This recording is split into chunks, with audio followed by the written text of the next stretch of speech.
ముఖ్యమంత్రి నితీష్ కుమార్ త్వరలో రాజ్యసభకు వెళ్ళబోతున్నారంట. అంటే మరి రాజ్యసభకు వెళితే అక్కడ ఆ స్థానం బీహార్ ముఖ్యమంత్రిగా ఎవరుంటారు, ఎవరు ఉండబోతున్నారు అనేది దానిపై సర్వత్రా చర్చలు జరుగుతున్నాయి. ఒకవైపు ఎన్డీఏ కూటమి అక్కడ ప్రభుత్వాన్ని నడిపిస్తోంది కాబట్టి ఈయన రాజ్యసభకు వెళ్తే మేబీ బీజేపీకి చెందిన వ్యక్తి లేదా నితీష్ కుమార్ గారు వారసుడిగా ఎవరు వస్తున్నారనే దాని మీద కూడా ఇక్కడ ఒక చర్చనీయాంశంగా మారింది. అది ఒక్కసారి వార్త చూద్దాం.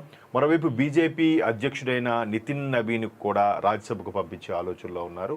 ఎందుకంటే అధ్యక్షుడిగా ఉంటూ రాజ్యసభకి వెళ్తే విపక్షాలు అడిగే ప్రశ్నలకి వాళ్ళని తిరిగి తిప్పికొట్టాలంటే నితిన్ నబీన్ లాంటి వాళ్ళు ఖచ్చితంగా రాజ్యసభలో ఉండాలి. పెద్దల సభలో ఉన్నప్పుడే దానికి సంబంధించి గట్టిగా పోరాడుతారనే ఉద్దేశంతో అధ్యక్షుడు నితిన్ నబీన్ కూడా రాజ్యసభకు వెళ్ళే అవకాశం కనిపిస్తోంది. అలాగే ఇక్కడ నితీష్ కుమార్ కూడా రాజ్యసభకి నామినేట్ చేయబోతున్నారు. రాజ్యసభ అది కన్ఫర్మ్ అయిన తర్వాత సీఎం పదవికి రాజీనామా చేస్తారనే దానిపై ఇక్కడ చర్చ నడుస్తోంది.